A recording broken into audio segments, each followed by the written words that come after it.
السلام علیکم ورحمۃ اللہ وبرکاتہ۔ جی عد قبلہ محترم ڈاکٹر نوید زبیری صاحب، جس بھائی نے آپ سے مسئلہ پوچھا ہے، اگر اس کی وہاں پر قیام ہے، وہاں پر وہ آنا جانا ہے اور اکثر وہ آتا جاتا ہے، جیسے ڈرائیور حضرات ہوتے ہیں مکہ میں، وہ سواریاں لے کے آتے ہیں، پھر میقات سے باہر چلے جاتے ہیں اور یوں ہی ان کا آنا جانا وہاں رہتا ہے، یا وہاں مکہ کے رہنے والے ہے یا پھر مکہ میں مقیم تھا، تو ایسے شخص پر پھر احرام عمرے کا جو ہے وہ تنعیم سے ہے، یعنی مسجد عائشہ سے ہے، یا بڑا عمرہ کرنا چاہتا ہے تو مقام جہرانہ سے ہے۔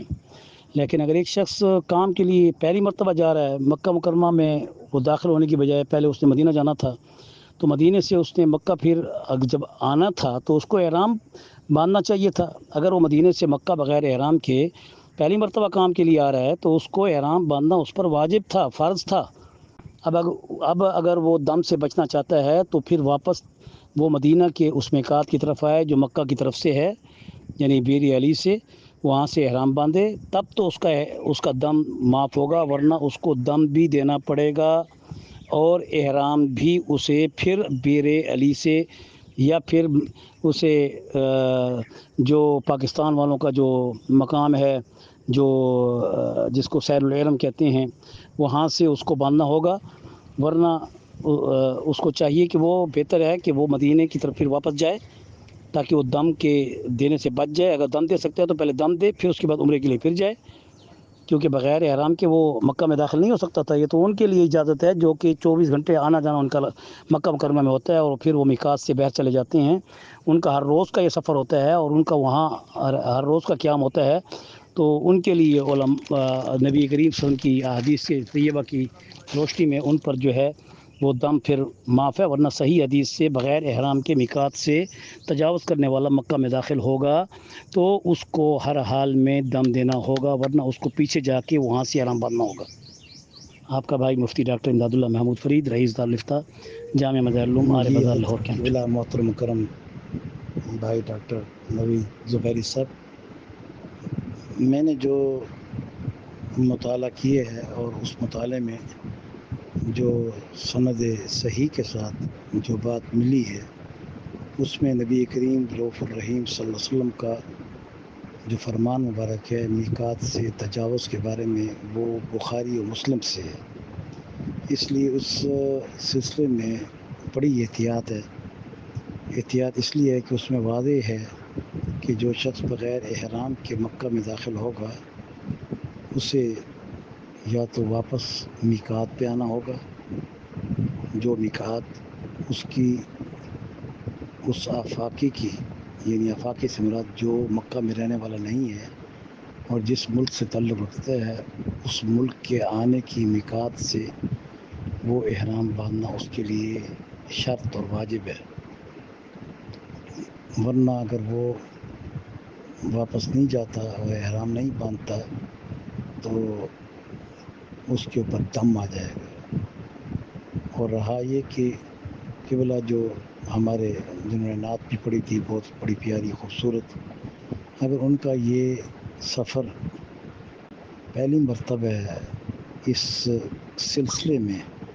تو احتیاط اسی میں ہے کہ ان کو واپس میقات آنا ہوگا اور وہاں سے احرام باندھنا ہوگا، ورنہ ان پر دم واجب ہو جائے گا،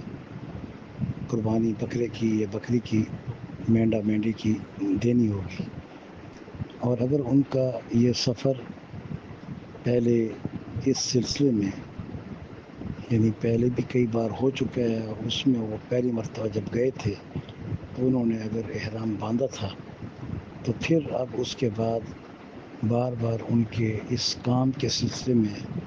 اس بزنس کے سلسلے میں، اول بار اگر انہوں نے احرام باندھا تھا، اب بار بار ان کی وہاں پر اس سلسلے میں آنا جانا ہے، تو تب تو وہ ان کے لیے وہ بامر استقرار علماء نے ان پر ایسے بزنس کرنے والوں پر جو بار بار آئیں یا ڈرائیور حضرات، پھر دوبارہ احرام کی پابندی شرط عائد نہیں کی۔ یہ اب فقہا کا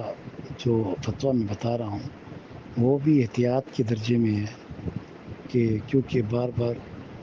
انسان کا کسی کاروبار کے سلسلے میں مکہ میں آنا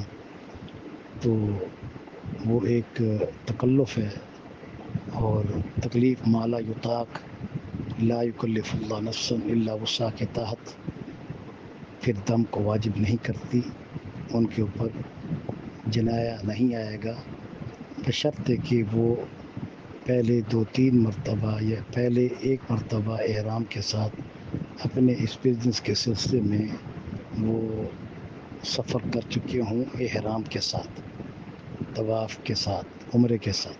پھر بار بار آنے میں دوبارہ ان پر پھر یہ پابندی احرام کی چادروں کی اور عمرے کی نیت سے آنے کی عائد نہیں ہوگی۔ ورنہ فی نفسی حدیث بڑی واضح ہے، مدلل ہے اور صحیح السند ہے کہ بغیر